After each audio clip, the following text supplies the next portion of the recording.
ta lahus tintidest või mahlapiimast liimimest, kui kõik on värvimata.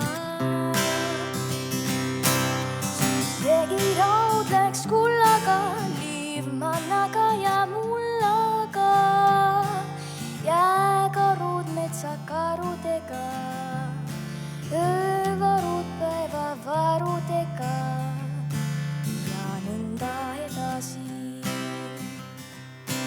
Kõik lilled olid jumeta ja talved valge lumeta, ei sügis ega suvi ei äratanud huvi. Viljad, marjad värvetuks ja lapsed lausa närvetuks võiks edasi. Nii lõpuks ilmast igavaks läks juba nõnda igavaks, et rahvas tõstis lärmi. On vaja lihtsalt värvi.